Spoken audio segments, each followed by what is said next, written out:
గుండెను తయారు చేయలేరు. ఒక వ్యక్తి గుండెను తీసి ఇంకొక వ్యక్తికి అమర్చడమే కానీ ఈ గుండె యొక్క స్థితి మీకు అర్థమవుతుందా?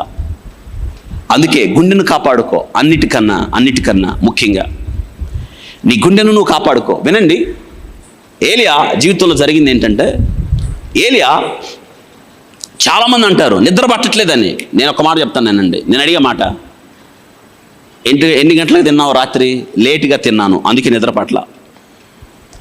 చాలామంది రాత్రిపూట ఎక్కువగా మాంసం తింటారు. నో, మధ్యాహ్నం వరకే తినాలి.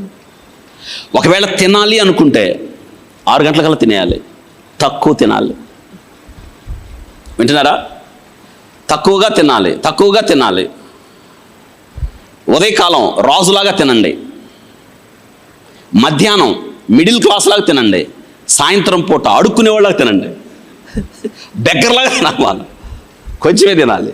వింటున్నారా? 6 గంటలకల్లా తినేయాలి. ఏలియా జీవితంలో జరిగింది ఏంటో తెలుసా? ఏలియా 6 గంటలకల్లా తిన్నాడు. ఏలియా పొట్టకు రెస్ట్ ఇచ్చేశాడు. ఇక గుండెకు రెస్ట్ వచ్చేసింది. ఆ పొట్ట కావాల్సిన రక్తాన్ని ఏలియా పొట్టకి సరఫరా చేసి గుండె విశ్రాంతిని తీసుకుంది. ఏలియాకి మళ్ళీ ఫుడ్ ఉదయం 8 గంటలకు వచ్చింది, లేదా 7 గంటలకు వచ్చింది. ఈ 14 గంటల్లో ఏలియా దేహానికి విశ్రాంతి ఇచ్చాడు. అంటే శరీరంలో ఉన్న ప్రతి కణం రిపేర్ అవుద్ది. అందుకే మిమ్మల్ని ఫాస్టింగ్ ఉండమంటుంది. ఎందుకు? రిపేర్. ఎప్పుడైనా చూడండి, మీరు వెతకండి, ఎవరిలో అయితే ఫాస్టింగ్ అలవాటు చేసుకున్నారో, ఎవరిలో అయితే ఖాళీ కడుపు సొగ ఉంచారో, వాళ్ళ జీవితంలో ఎన్నడూ ఎప్పుడు ఎక్కడ క్యాన్సర్ వచ్చిన దాఖలు ఉండవు. ఎందుకంటే బాడీ రిపేర్ అయ్యిద్ది. అదుపు తప్పి అదే పనిగా విభజన చెందుతున్న కణాల సముదాయాన్ని క్యాన్సర్ అంటారు. నువ్వు ఎప్పుడైతే నీ పొట్టకు విశ్రాంతి ఇచ్చావో బాడీ రిపేర్ జరుగుతుంది, క్యాన్సర్ రావడానికి అవకాశాలే లేవు. నీవు ఎప్పుడైతే నీ దేహానికి విశ్రాంతి ఇచ్చి ఒకరోజు ఫాస్టింగ్ ఉన్నావో, లేదా సాయంత్రం 2 పూటలు తినావో, నో ఫ్యాట్ అట్ ఆల్. నీ బొడ్డు చుట్టూ, పొత్తి కడుపు చుట్టూ, పొట్టలో ఫ్యాటే చేరదు. ఎప్పుడైతే 2 పూటలు తిని నువ్వు నీ దేహానికి ఈ ఎర్రటి మాంసం, ఉప్పు తగ్గించి, పేస్ట్రీస్, ఆయిల్స్ తగ్గిస్తావో, అంతకంతకు దినాభివృద్ధి చెందితో ఆరోగ్యంగా ఉంటావు. ఇంకొక మాట చెప్పాలి, నీ అంతులేని శక్తి నీలోకి వస్తుంది. ఒక మాట, వర్షము నిన్ను అడ్డగించకుండా రథాన్ని సిద్ధం చేసుకు వెళ్ళిపో అన్నాడు ఏలియా. ఎవరిని?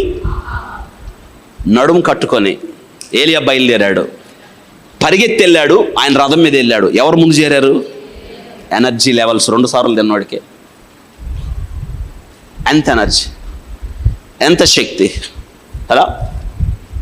నేను ఇక్కడ నిలబడి మీకు ఓపికంటే తెల్లారిందా చెబుతానే ఉంటాను. నేను అలసిపోను, మధ్యలో నీళ్లు తీసుకోను నేను. ఎందుకు తెలుసా?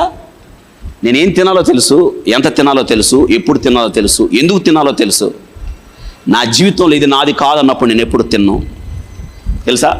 అసలు మీరు నన్ను భరించడం చాలా తేలిక, ఎందుకంటే నేను మీ దగ్గర ఏం తిన్నా కాబట్టి. అర్థమైందా? నేను ఏ దేశం వెళ్ళినా పాపం ఏవేవో చేస్తారు. అక్కడ నాకు కనిపించేది 1-2, ఏవి పచ్చగా ఉన్నాయి, ఏవి పండ్లు ఉన్నాయి, అవి తీసుకొని నేను లేస్తాను. దేవుడు శక్తి ఇస్తాడు. గుండెని కాపాడుకోవాలి.